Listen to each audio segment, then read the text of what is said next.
Neil Sean here, nice to have your company, and thank you as ever for joining me to learn what happened on this day in history. Truly, I'm so glad you like this segment. I really enjoy doing it for you because you just keep delving in. We like being nosy, don't we? Finding out things that have gone on for, of course, decades, years before we were here, and for some people, in fact, have lived through it, depending on what age bracket you are who are watching today. But let's not forget, we're all young at heart. Never ever forget that. Just because you can't bounce up, jump out of bed and do the conga doesn't mean you're not youthful in your mind. That's my motto. Back as ever though to your day in history. Sadly, on this day the atomic bomb dropped on Hiroshima in 1945. The United States dropped an atomic bomb on Hiroshima in Japan. The blast killed more than 70,000 people and destroyed most of the city. This was in an effort to hasten the end of World War II. On a lighter note, in 2015, one of my all-time favourite Americans, the American comedian Jon Stewart hosted his last episode of his very successful Daily Show. It was a satirical news programme that became a leading forum for current events, especially the world of politics. And basically it sorted fact from fiction. Now, if you think about it, Jon Stewart would still be very successful today, but he didn't want to do the show anymore because he was fed up of being committed to hosting it every single night. Translated in TV mode, let me tell you, that means he got paid enough and he could retire.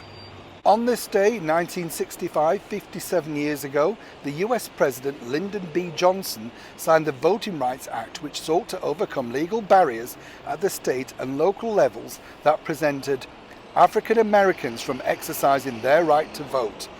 The legalization was weakened through several lawsuits into the 21st century.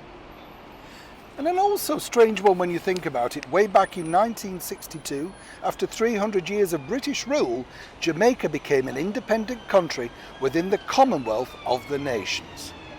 Now cast your mind back to 1926 because Gertrude Adele, aged 19, from New York, became the first woman to swim the English Channel, breaking the men's record by nearly 2 hours. They talk about girl power being a 21st century thing. This was going on way back in 1926. And also way back in 1911, a lady that truly was phenomenal, a force of nature truly. The American radio and TV star and motion picture actress Lucille Ball was born on this day. Of course, best remembered for her classic television comedy series, I Love Lucy. But for me, what I really admired about Lucille Ball was far more than that. She was the first woman to really actively run her own film studio, Desilu, which she bought from Howard Hughes, which was the former RKO Studios, turned it around and made it a phenomenal success. This couple, let me point out, were just incredible because obviously I Love Lucy broke a lot of barriers by using multi-camera to film the actual comedy show on, and then they recorded it on film, meaning they could resell it and resell it for many years to come, making Lucille Ball not just a powerhouse within the motion picture industry, but very rich into the bargain too. Now a quick bit of culture, because in 1809 the English poet Alfred Lord Tennyson was born. Now he was often regarded as the chief representative of the Victorian age of poetry. Now he was born in Somersby in the beautiful county of Lincolnshire. And another man who really changed pop culture, if you like, and I met him, Andy Warhol, who really made his mark first and foremost as a music manager for the Velvet Underground, and then became more famous as the designer of the Rolling Stones' Sticky Fingers album cover. He was born in Pittsburgh, Pennsylvania. And finally in 1964, a man who recently delighted everybody at the Platinum Jubilee celebrations, none other than Sir Rod Stewart. He appeared on television for the very first time with his band, the Hoochie Coochie Men. Can you imagine? He had no idea what an international icon, sex symbol, and of course, a great performer.